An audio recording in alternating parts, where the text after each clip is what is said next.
Namaste, Hare Krishna. Muchas personas se preguntan día a día cómo encontrar una felicidad permanente, cómo encontrar una felicidad en el día a día, en la existencia.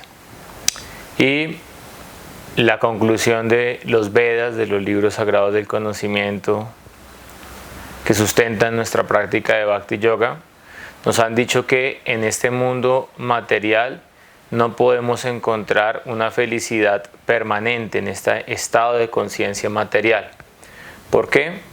Porque esto hace parte del diseño inteligente del Creador Supremo. En este mundo material nunca vamos a encontrar un lugar perfecto para que se acomode nuestro ego falso o nuestros conceptos ilusorios de felicidad, debido a que en este mundo material siempre vamos a experimentar Yadma, Mrityu, Yara, Vyadhi, Dukkha, Dosha, Nudarsanan, reiterados nacimiento, enfermedad, vejez y muerte. Por lo tanto,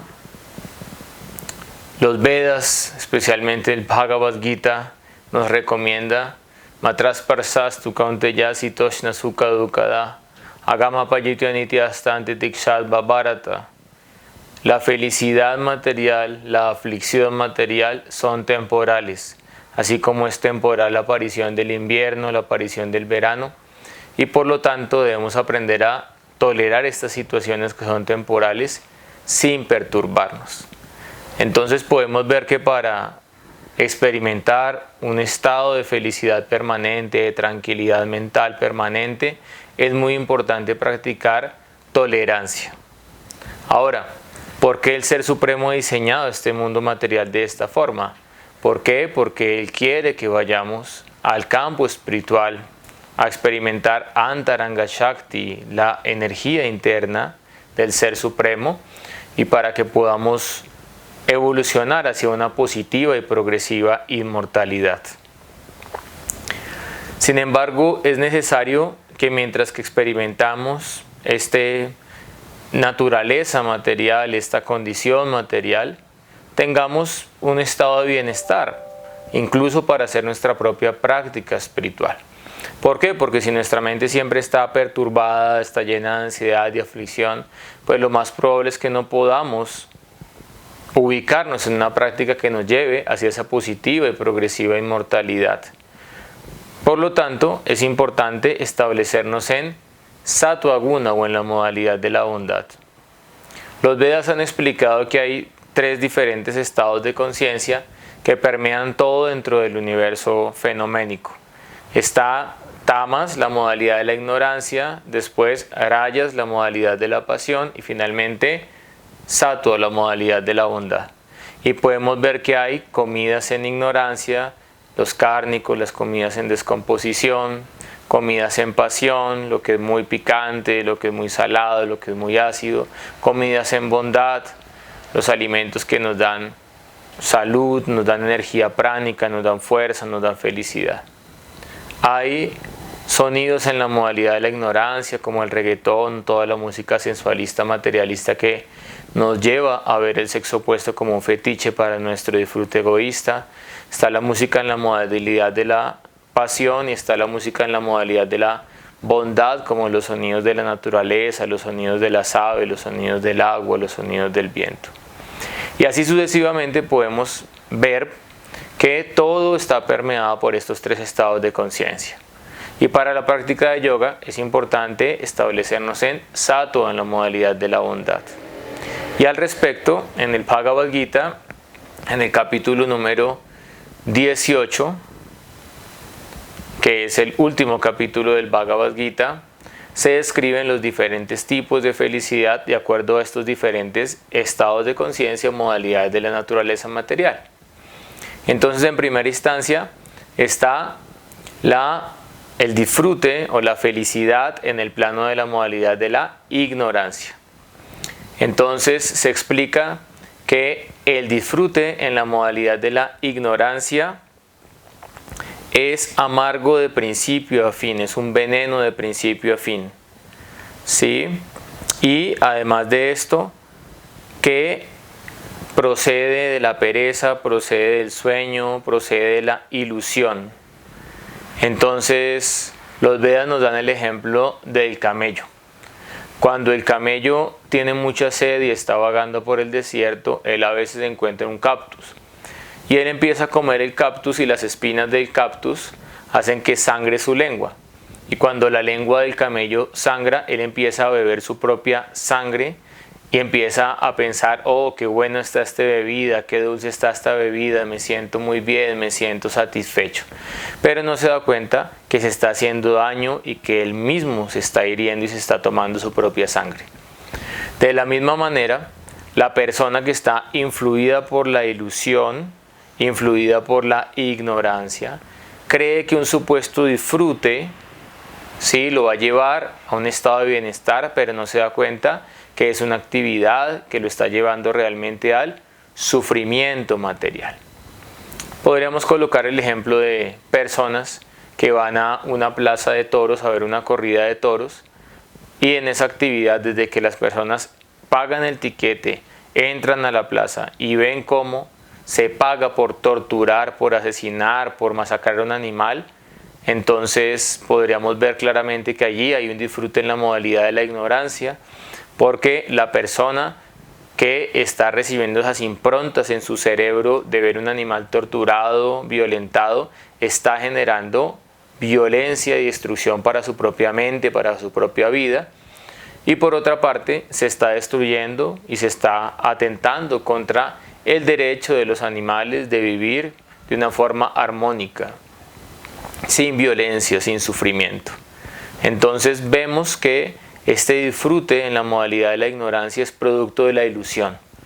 Creemos que estamos disfrutando, pero realmente estamos atándonos al sufrimiento material. Después de esto, el Bhagavad Gita nos explica que hay una felicidad en la modalidad de la pasión. Entonces, esta felicidad en la modalidad de la pasión, al principio parece ser néctar, parece ser muy dulce, pero después se convierte en un veneno. Entonces, el ejemplo que nos dan los Vedas es el ejemplo de una pareja de amantes. Al principio, cuando un hombre y una mujer sienten atracción sexual el uno hacia el otro, empiezan a hablar mutuamente, empiezan a buscar un encuentro amoroso, sienten muchas emociones en su corazón, la química del cerebro se despierta, se segrega hormonas de felicidad, dopamina, y la persona siente un estado de bienestar, de felicidad, y siente gran ansiedad de estar en contacto y estar en unión con su amado. Pero después de esto podemos ver que si Dios, el Ser Supremo, la conciencia universal, no está en el centro de la relación, poco a poco la relación de pareja basada solamente en la atracción sexual y en la vida sexual empieza a volverse un infierno. Y por eso vemos que lamentablemente en Occidente hay un promedio de divorcios del 90% de las personas, porque en el hogar no reina la armonía, no reina el conocimiento espiritual, no reinan los principios, los valores, no reina el deseo de sacrificarse por el bienestar de la otra persona y el deseo de servir una causa en común, y gradualmente los deseos egoístas, el ego y la envidia van destruyendo la relación. Entonces, al principio parece ser muy dulce el apego a la vida sexual, pero si Dios no está en el centro de nuestras relaciones, gradualmente ese mismo apego se convierte en causa de sufrimiento y de ansiedad. En tercera instancia, el Bhagavad Gita nos habla sobre la felicidad en el plano de la modalidad de la bondad, de Sattva Guna. Y se explica que esta felicidad al principio parece ser veneno, parece ser algo amargo, pero gradualmente se convierte en algo dulce. Entonces se da el ejemplo de la ictericia. La ictericia es una condición hepatotóxica en la cual sentimos que el dulce sabe amargo. Y una de las curas desde la medicina ayurvédica, desde la medicina milenaria de la India, es consumir azúcar candy con algunas dipanas, con algunas infusiones de plantas amargas y astringentes que tienen la función de limpiar el hígado. Y gradualmente, cuando la persona consume el azúcar candy, que es un azúcar muy dulce, el sabor que uno siente cuando tiene ictericia en la boca es amargo. Pero ¿realmente el azúcar es amargo? No, el azúcar cande es muy dulce.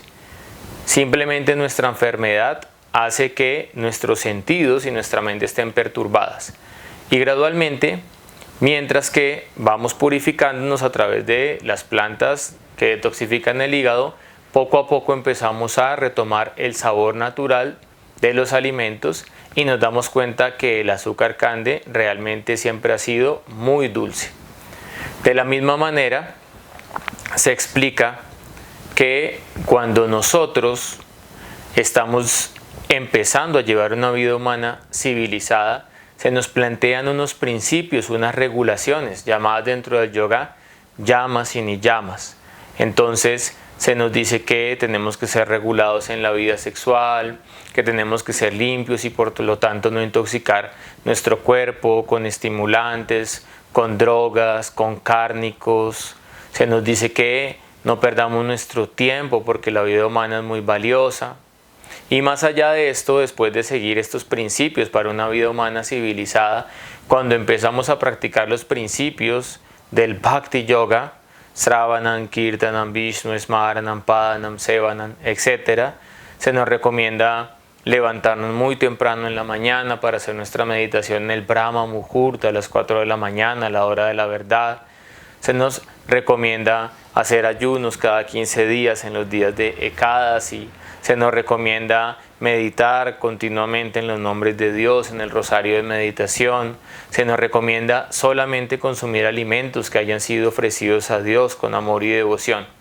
Y todas estas regulaciones al principio pueden parecer amargas para nosotros, amargos para nuestros sentidos, amargo para nuestra mente. Pero en la medida en que nuestro corazón se va purificando y nuestros ojos se van purificando, como explica el Brahma Samhita, Premanyana Churita Bhakti Vilochanena, cuando nuestros ojos se van limpiando con el ungüento, con el bálsamo de la devoción, con el bálsamo del amor, todas estas austeridades aparentemente amargas empiezan a volverse algo muy dulce para nuestro corazón, empiezan a volverse algo muy dulce para nuestra vida y así gradualmente experimentamos ananda, experimentamos placer real de estas prácticas. Srila Advaita Chakravarti Thakur en su comentario del Bhagavad Gita dice que la felicidad en el plano de la modalidad de la bondad es experimentar Atma Jnana, es experimentar el conocimiento del Atma, es experimentar que nosotros somos Brahma Bhuta Prashanatma, somos Brahman, somos energía espiritual, parte y porción de la divinidad. Sin embargo, una persona inteligente no va a quedar conforme, como lo expliqué al inicio de nuestro video, con una felicidad temporal o con una aflicción temporal. Porque precisamente el Atman, nuestra energía espiritual interna, tiene una característica, una cualidad que es Ananda. El alma quiere experimentar la bienaventuranza. Y por lo tanto, como ya con el conocimiento entendemos que el alma no va a experimentar felicidad permanente en este plano, entonces el Atman empieza a buscar una felicidad permanente en un campo espiritual, en un campo de energía superior. Y al respecto, el Srimad Bhagavatam, el canto 11, el capítulo 25, texto 29 declara: Sadvikam Sukam Atmotam Visayotam Turayasam Tamasam Maha Danyo Yatam Nirgunan Mam Apasrayam. La felicidad derivada de la conexión con el Atman está en el plano de la modalidad de la bondad. La felicidad basada en la satisfacción de los sentidos está en el plano de la pasión. Y la felicidad basada en el engaño y la degradación está en la modalidad de la ignorancia. Pero la felicidad que se encuentra al experimentar al Ser Supremo está en el plano de la modalidad de la bondad. Entonces, todas las prácticas que hacemos desde nuestro corazón con la intención de agradar al Ser Supremo, de conocerlo, de estar más cerca de Él, son prácticas que gradualmente nos van a llevar a Anandara Sobai, a experimentar esta fuente de la felicidad ilimitada que es el Ser Supremo. Y cuando nos conectemos con esta fuente, podemos experimentar una felicidad permanente, que no es una felicidad ordinaria, no es una felicidad externa, es una felicidad interna. Y además de esto, podremos tener la inteligencia y la fuerza suficiente para titiksha, para tolerar la dualidad de este plano material y estar en un estado de paz y de tranquilidad mental. En la medida en que profundicemos en esta relación con el Ser Supremo, vamos a ser muy felices. Matmana Bhavamat Bhakto Mayajimana Mashkuru. El Ser Supremo nos dice: siempre piensa en mí, siempre recuérdame a mí, siempre ofréceme tu homenaje, y de esta manera estarás conmigo unido en esta felicidad espiritual, porque vas a ser Priyaha, vas a ser muy querido para mí. Y cuando tú eres querido al Ser Supremo, el Ser Supremo es querido para ti, vas a ser el bien queriente de toda la creación y vas a encontrar felicidad permanente y una vida de bienaventuranza. Namaste.